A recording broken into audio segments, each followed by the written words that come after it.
책 읽어주는 갤럭시 오디오북. 한 권으로 단숨에 읽는 삼국지. 나관중 지음, 장윤철 편역, 스타북스 출간. 낭독, 책 읽어주는 갤럭시. 황건적의 난.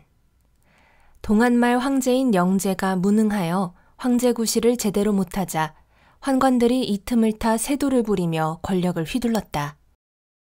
장양을 중심으로 한 10명의 환관들이 모여 온갖 간악한 짓을 다하니 사람들은 이들을 십상시라고 불렀다. 이들이 황제에게 아첨하고 나라를 휘저어 조정이 부패하고 민생이 도탄에 빠지니 온 천하의 근심이 끊이지 않았다. 민심이 흉흉하고 나라가 뒤숭숭해지니 이를 참다 못해 밀란이 일어났다.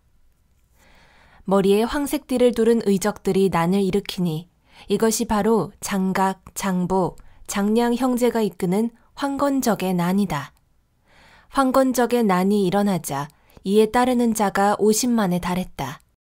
무능한 황제와 부패한 조정의 분노가 폭발한 의적들은 용감하고 광폭하여 가는 곳마다 대승을 거두니 관군은 황건적의 소문만 듣고도 질겁하여 주랭랑을 쳤다. 황건적의 난으로 온 나라가 들끓고 관군이 패전을 거듭하자 영제는 서둘러 조서를 내려 각 지역의 장군들을 불러 모았다. 영제는 장군들에게 황건적의 난으로 천하와 조정이 위험에 빠지게 되었으니 이들을 소탕하여 천하를 태평케 하고 대장부로서 큰 공을 세우라고 명했다. 또 한편으로 중랑장, 노직, 황보승, 주준에게 영을 내리기를 관병을 모아 세 방향으로 출정하여 의병들을 진압하라 했다. 황건적은 세를 넓혀 급기야 유주로 몰려가기 시작했다. 유주 태수 유원은 황건적이 무서운 기세로 구름처럼 몰려오자 상황이 급박함에 어쩔 줄 몰랐다. 그러나 곧 마음을 가라앉히고 급히 교의 추정을 불러들여 논의했다. 황건적이 메뚜기 떼처럼 몰려오고 있어. 유주가 함락되면 큰일이요. 어찌하면 좋겠소. 유언이 대비책을 물어오자 추정은 궁여지책 끝에 대답했다. 지금 유주의 병력으로 황건적을 상대하기는 턱없이 부족합니다. 고을마다 방을 붙여 관군을 모집해야겠습니다. 그 방법뿐이라면 그대로 해야겠지요. 유언은 당장 영을 내려 고을마다 황건적을 물리칠 관군을 모집한다는 방을 붙이게 했다. 생사를 같이 하는 도원결의. 탁현에는 유비라는 자가 있었다. 자는 현덕이라 하고 혈통을 거슬러 올라가면 한나라 황실 중산정왕의 후손이었다.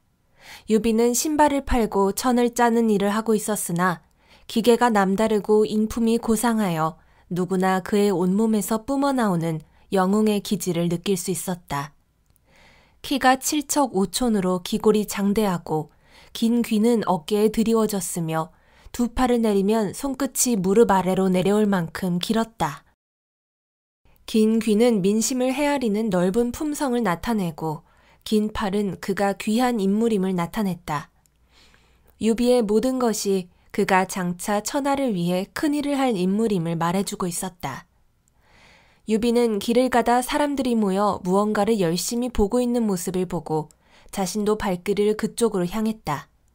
벽에는 황건적을 진압할 관군을 모집한다는 방이 붙어 있었다. 그는 방을 읽다가 저도 모르게 깊이 탄식하며 길게 한숨을 내쉬었다. 그런데 호련 누군가 등 뒤에서 우렁차게 말했다. 대장부가 나라를 위해 온몸을 바치고 있어도 모자랄 시국에 어찌하여 탄식만 하고 있는가? 천하를 위해 큰일을 해야 할 사람이 이렇듯 한숨만 내쉬고 있다니. 아, 참으로 안타깝구나. 유비는 순간 피가 거꾸로 솟는 듯했다. 유비는 고개를 돌려 자신에게 이런 말을 하는 자가 누구인지 바라보았다. 그는 키가 8척이요. 얼굴은 표범과 같고 눈이 부리부리하며 제비 같은 턱과 범 같은 목을 가진 무장의 위용이 가득한 사내였다. 유비는 그에게 통성명을 청했다. 나는 성이 장이고 이름이 비이며 자는 익덕이라 하오. 지금은 술 팔고 돼지 잡는 일을 생업으로 하고 있지만 그저 당장 먹고 살려고 하는 것이지 대장부로서 이 일을 평생 할 생각은 없수다. 난 어서 나라를 위해 큰 공을 세우고 싶소. 이 사람 역시 그 뜻을 소망하오. 유비와 장비는 뜻이 맞아 오랜 친구처럼 마음이 통했다. 그들은 서로에게 술잔을 청하며 술집에서 이야기꽃을 피웠다. 앞으로의 포부와 천하의 일을 논하며 대장부끼리의 우위를 다지고 있는데 갑자기 주점으로 위풍당당한 사내가 문을 열고 들어왔다. 키가 9척이며 수염이 2척 길이에 얼굴은 커다란 대추 같고 입술은 그린 듯 붉었으며 눈빛은 번뜩이며 살아있고 꿈틀거리는 눈썹은 누에고치처럼 굵고 길었다.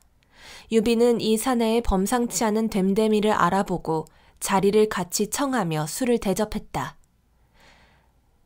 일행이 없으시다면 우리 합석하심이 어떠하오? 사내는 호쾌하게 대꾸했다.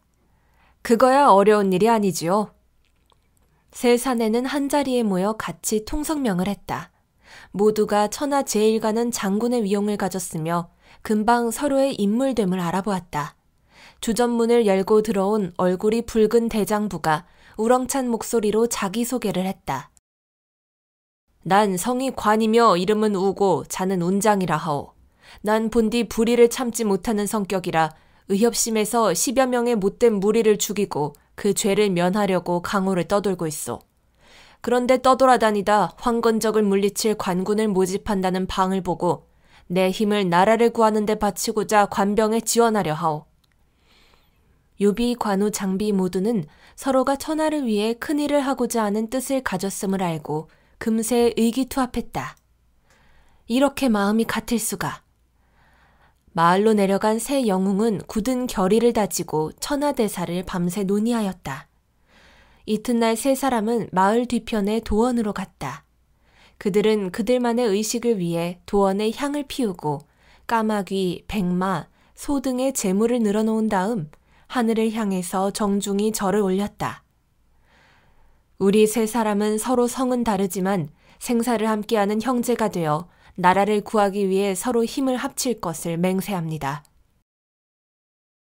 그들은 돌아가면서 절을 올린 뒤 하늘에 대한 의식을 마쳤다.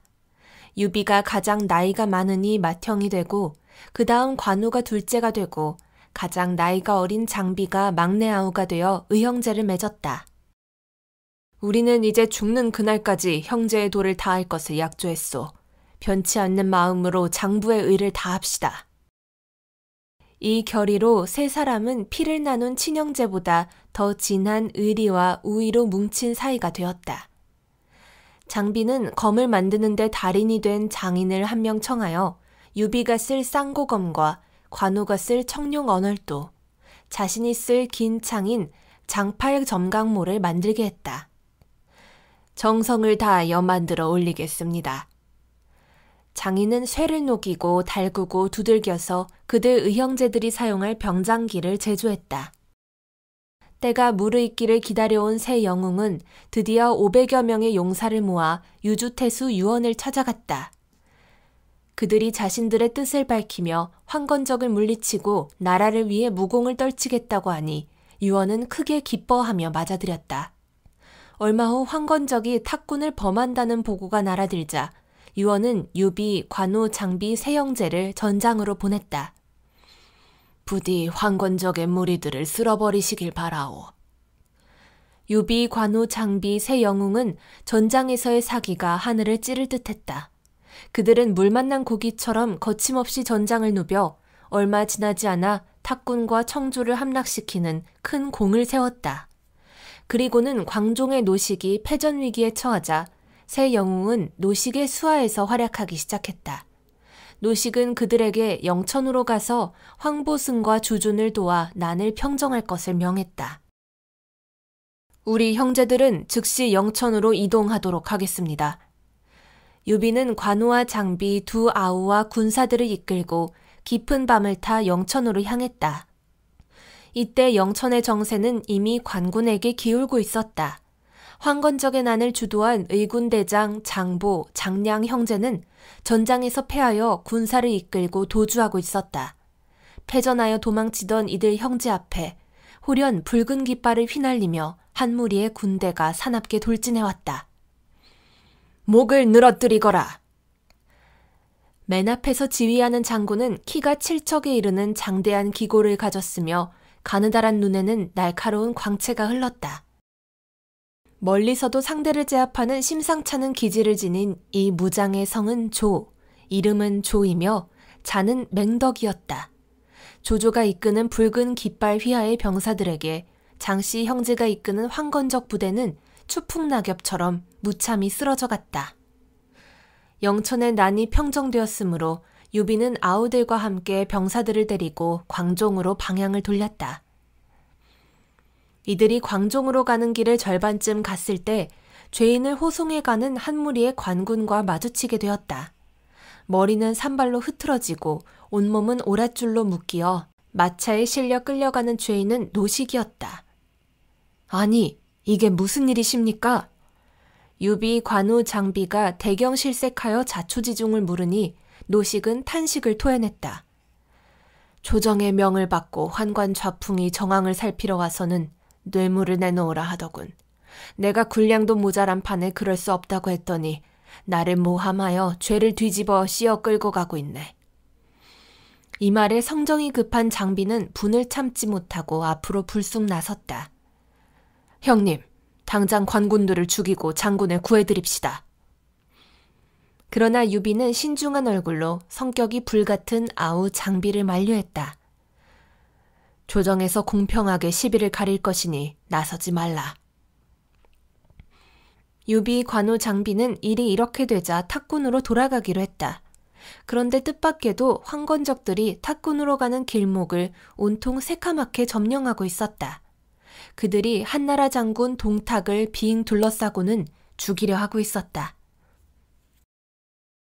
우리가 길을 뚫어야겠다. 알겠습니다, 형님. 유비, 관우, 장비는 목숨을 걸고 황건적들과 싸워 동탁을 구해냈다. 그러나 그들 덕에 목숨을 건진 동탁은 세 사람이 아무 관직이 없는 평민들이라는 것을 알게 되자 고마워하기는커녕 대수롭지 않게 여기며 무시했다. 저런 개자식을 그냥 확. 분개한 장비가 동탁을 죽이려 하자 또다시 유비가 만류했다. 참깨, 그리 흥분하지 말고. 분해서 그렇습니다. 은혜도 모르는 쓰레기 같은 놈에게 우리가 무시를 당했으니. 세 형제들은 도로 발걸음을 재촉하여 주준을 도와 황건적을 진압하러 갔다. 주준은 유비를 선봉대장으로 삼고는 장보를 치러 갔다. 세 형제의 무공은 더욱 빛을 발했다.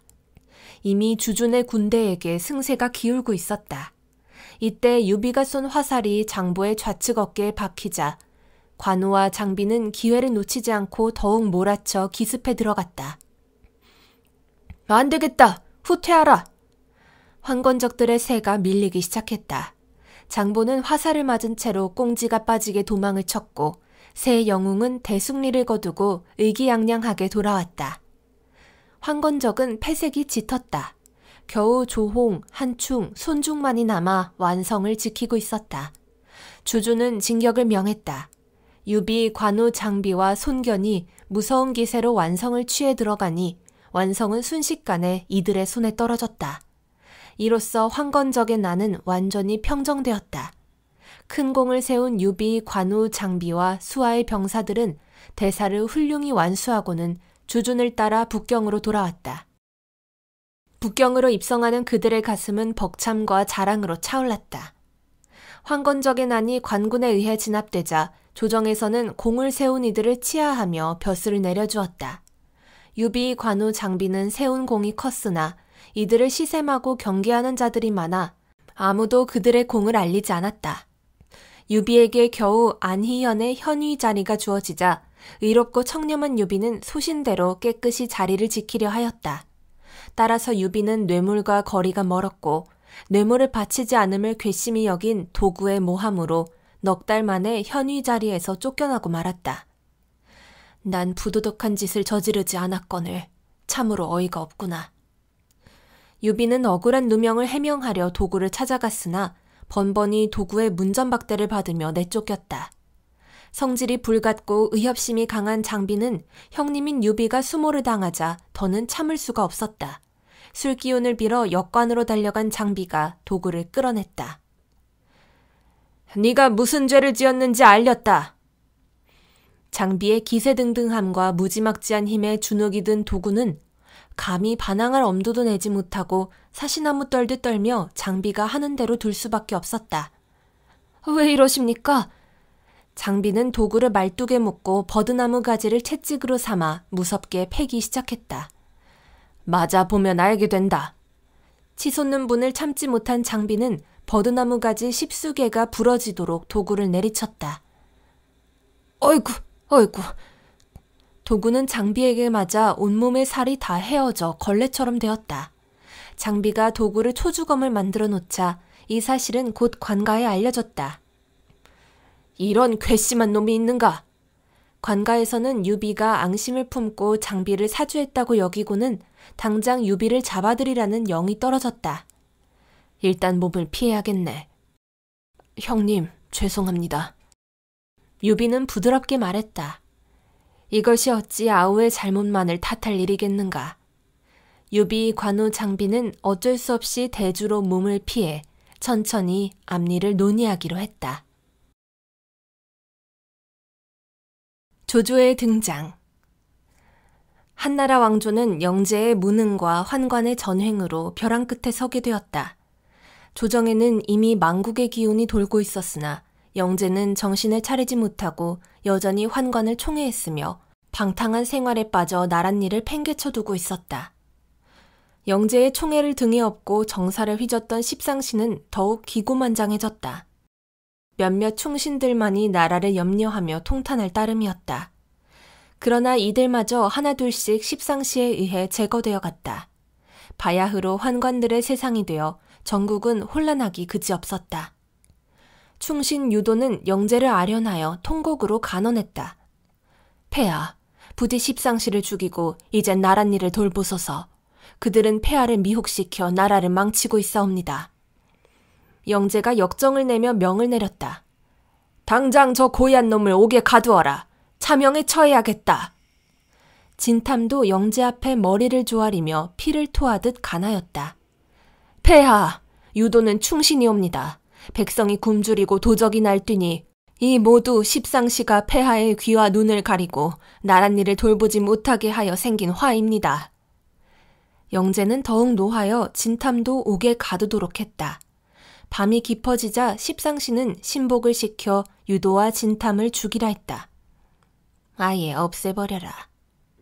두 충신은 옥중에서 십상시의 하수인에 의해 비명에 가고 말았다. 중평 6년 4월 황음무도하고 방탕한 생활에 빠져있던 영제는 병색이 완연하여 죽음을 눈앞에 둔 것이 보였다. 그는 둘째 아들 유협을 황제에 봉하려 했으나 간교한 중상시 건석은 영제에게 간교를 부렸다. 둘째 왕자 협을 황제로 봉하시려면 먼저 하진을 제거해야 합니다. 그래야 협왕자께서 제위에 오르신 후 후환이 없을 것입니다. 하진은 태자 유변의 외숙이자 후한의 대장군이기 때문이었다. 어리석은 영제는 건석의 말을 조차 하진을 죽일 계획을 품고 은밀히 하진의 입궁을 명했다. 하진은 첩자를 통해 건석과 영제의 음모를 알고 있었다. 우선 핑계를 대고 입궁을 거절한 하진은 국리를 짜내기 위해 골몰했다. 중대신을 불러 온갖 묘책을 떠올리느라 녹초가 되어갈 무렵 국내 첩자가 헐레벌떡 문을 열고 들어와 급보를 알려왔다. 영제께서 승하하셨습니다. 천우는 하진의 편인 듯했다. 하진은 원소에게 명해 병력을 지휘하여 앞장서 길을 인도하게 하고 자신은 중대신의 호의를 받으며 입궁하여 영제의 관 앞에서 태자 유변의 황제 즉위를 위풍당당하게 선언했다. 유변이 황제가 되자 유협을 제위에 앉히려는 음모는 일단락되었다. 하지만 어린 유변은 꼭두각시 황제에 불과해 영제의 모친 동태후가 실권을 장악했으며 그것도 모자라 그녀 역시 환관 장양의 아첨에 넘어가 환관과 손발을 맞춰 국정을 좌지우지하기 시작했다. 동태후는 유협을 진류왕에 봉하고 자신의 오라비는 표기 장군에 봉하여 자신의 기반 세력을 다져갔다. 동태후가 국사의 모든 일을 장양과 의논하여 결정하니 궁궐은 동태후와 장양의 세상이었다. 유변의 모친이자 동태후의 며느리인 하태후는 동태후와 장양의 횡포를 더는 눈 감기가 어려웠다. 도저히 참을 수가 없구나. 동태후와 결판을 보기로 마음먹은 하태후는 나를 잡아 연회를 베풀어 동태후를 청했다. 연회가 무르익자 하태후가 조심스럽게 말을 꺼냈다. 동태후 마마, 요즘 나랏일을 돌보시느라 용안이 많이 수척해지셨나이다. 나랏일은 응당 황제와 대신이 맡을 일이지 아녀자의 일은 아니라 생각됩니다. 부디 아녀자의 덕도를 지키시고 장양의 꿰매 빠져 조정을 어지럽히고 나랏일을 망치지 마옵소서. 동태후는 당장에 노발대발하며 연회상을 둘러엎고 며느리에게 육두문자를 퍼부었다. 동태후와 하태후 고부간의 싸움으로 연회장은 순식간에 아수라장이 되었다. 시어머니 동태후에게 갖은 수모를 당한 하태후는 분을 사귀지 못해 화병이 날 지경이었다. 그녀는 오라비 하진을 궁으로 불러 밤새 동태후를 제거할 음모를 세웠다. 다음날 하진은 동태후에게 아뢰었다. 하간에 태후마마가 쉬실 멋진 궁이 있으니 모시고 싶사옵니다. 그 말은 동태후를 성 밖으로 유인하려는 미끼에 불과했다. 하간에 도착한 동태후는 하진이 숨겨놓은 자객에 의해 허망하게 살해되고 동태후의 죽음을 안 그녀의 오라비 동중은 화가 자신에도 미칠 것이 두려워 스스로 목숨을 끊었다. 동태후가 제거되자 모든 권력은 자연 황제의 모친인 하태후에게 넘어갔다. 새로이 조정의 실세로 떠오른 하태후 역시 환관들의 아첨과 간교에 넘어가 나라를 들어먹는 것은 다르지 않았다. 환관들의 기세는 하늘을 찌르고 그 횡포는 이루 말할 수 없었다. 원소 등 대신들은 하진에게 충고를 아끼지 않았다. 하태후 수하의 환관들이 나라를 좌지우지하고 있소. 지금 제거하지 않으면 더 큰 화가 닥칠 거요. 병력을 모집해 환관들을 남김없이 처단해야 하오. 주부 진림이 나서 말했다. 그리하면 분명 천하에 대란이 일어날 것입니다. 그때 난데없이 어디선가 박장대소하는 소리가 들려왔다. 모두의 눈길이 웃음소리가 나는 쪽으로 향하니 거침없이 웃어대는 이는 다름 아닌 조조였다. 조조의 박장대소는 그칠 줄을 몰랐다. 하진이 조조에게 물었다. 무슨 연유로 그렇게 웃어대고 있소? 조조는 거침이 없었다. 그저 환관들의 목을 날리면 그만인 일로 병력을 모집한다니 소인이 어찌 웃지 않을 수 있겠습니까? 망나니 하나만 있으면 끝날 일이거늘 병사를 모집하다니요? 이 말을 들은 하진은 조조가 속으로 딴 뜻을 품고 있다는 의심이 들었다. 조조는 하진의 불편한 심사를 눈치채고 물러날 수밖에 없었다. 조조는 밖에서 홀로 조용히 탄식하며 뇌까렸다. 필경 머지않아 온 천하를 어지럽히고 근심케 할 자가 나타나겠다. 서량의 동탁은 병력을 이끌고 북경으로 들어갈 기회를 호시탐탐 엿보고 있었다. 그러던 차에 하진이 비밀스레 병력을 모집한다는 소식이 들리자 기뻐서 어쩔 줄을 몰랐다. 기회가 왔다. 그는 사위 이유를 시켜 황제 유변에게 환관의 악행 근절을 위한 상소문을 올리게 했다. 그러고는 서둘러 영을 받들어 20만 대군을 모집하기 위한 채비에 들어갔다. 20만 병력을 끌고 입성할 생각에 동탁은 잠시도 앉아있을 수가 없었다. 그의 가슴은 이미 조정에 들어가 권세를 잡는 꿈에 부풀 대로 부풀었다. 하태후의 오른팔이던 환관 장양은 첩자를 통해 하진이 환관들을 치기 위해 비밀스레 병력을 모집한다는 사실을 알고 수하에 있던 자객을 가덕문에 잠복시켰다. 이런 사태를 감지한 하진의 신복들은 그에게 목숨을 보존하려면 궁의 발길을 끊고 조심해야 한다고 간곡히 청했다. 감히 누가 날 해할 수 있겠는가? 하태후와 황제를 등에 업고 막강한 권세를 부리던 하진은 두려울 게 없다고 여기고 신복들의 간언을 흘려들었다. 하태후의 부름을 받고 입궁하던 하진은 결국 장양이 보낸 자객에 의해 단칼에 가고 말았다. 원소와 조조는 하진이 궁에 들어간 지 한참이 지나도 나올 기미가 없자 문 밖에서 소리쳤다. 장군께서는 어서 나오셔서 마차에 오르시지요. 그러자 장양과 그의 신복들이 죽은 하진의 목을 베 궁벽에 매달아 보여주며 통쾌하게 웃어젖혔다. 하진은 진작 세상을 하직했다. 하진이 무참히 피살된 것을 본 원소는 기절할 듯 놀랐다. 분노와 살기를 참지 못한 그는 곧장 조조와 함께 군사를 이끌고 칼과 창을 마구 휘두르며 궁 안으로 진격해 들어갔다. 원소와 조조의 군사들은 닥치는 대로 불을 지르고 환관과 그 추종자들을 죽였다. 순식간에 궁궐은 곳곳에서 불길이 타오르고 비명과 피비린내가 진동하니 그야말로 생지옥이었다. 환관들은 자신들의 세가 불리함을 알고 있었다. 원소와 조조의 군사들이 마지막으로 노리는 것은 장양의 목숨이었다. 급하다. 장양은 황급히 황제와 진리왕을 데리고 북망산으로 피난을 갔다. 그러나 하진의 부하들이 바로 뒤에서 쫓아왔기에 더 이상 도망칠 곳이 없음은 자명한 일이었다. 군사들의 칼에 죽임을 당하면 시신도 온전치 못할 판이었다. 차라리 물귀신이 되는 편이 낫다. 눈앞에 보이는 시퍼런 강물로 장양은 자신의 몸을 날렸다. 나라를 손바닥 위에 올려놓고 주무르던 장양은 순식간에 강물 속으로 사라지고 말았다.